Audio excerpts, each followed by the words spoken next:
নমস্কার। কবি শঙ্খ ঘোষের বেণীমাধব। বেণীমাধব বেণীমাধব তোমার বাড়ি যাব।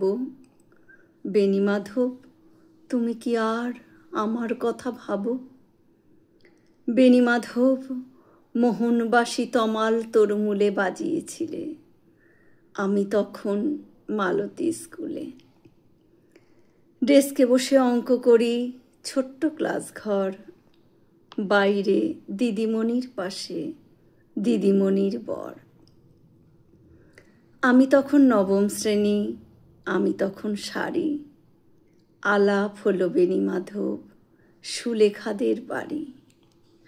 বেণীমাধব বেণীমাধব লেখাপড়ায় ভালো, শহর থেকে বেড়াতে এলে আমার রং কালো। তোমায় দেখে এক দৌড়ে পালিয়ে গেছি ঘরে।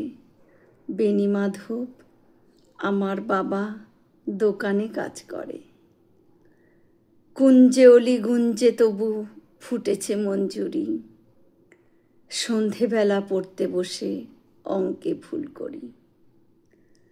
আমি তখন নবম শ্রেণী, আমি তখন 16। ব্রিজের ধারে বেণীমাধব লুকিয়ে দেখা হলো। বেণীমাধব বেণীমাধব এতদিন পরে, সত্যি বলো সেসব কথা এখনো মনে পড়ে? সেসব কথা বলেছ তুমি তোমার প্রেমিকাকে? আমি কেবল একটি দিন তোমার পাশে তাকে দেখেছিলাম, আলোর নিচে অপূর্ব সে আলো।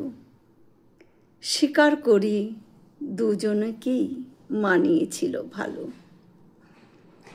জুড়িয়ে দিল চোখ আমার, পুড়িয়ে দিল চোখ। বাড়িতে এসে বলেছিলাম ওদের ভালো হোক। রাতে এখন ঘুমাতে যাই একতলার ঘরে, মেঝের ওপর বিছানা পাতা জ্যোৎস্না এসে পড়ে। আমার পরে জীবন ছিল চোরা পথের পাকে মিলিয়ে গেছে। জানি না আজ কার সঙ্গে থাকে। আজ জুটেছে কাল কি হবে, কালের ঘরে শুনি। আমি এখন এ পাড়ার সেলাই দিদিমণি। তবু আগুন বেণীমাধব, আগুন চলে কই। কেমন হবে আমিও যদি নষ্ট মেয়ে হই। নমস্কার।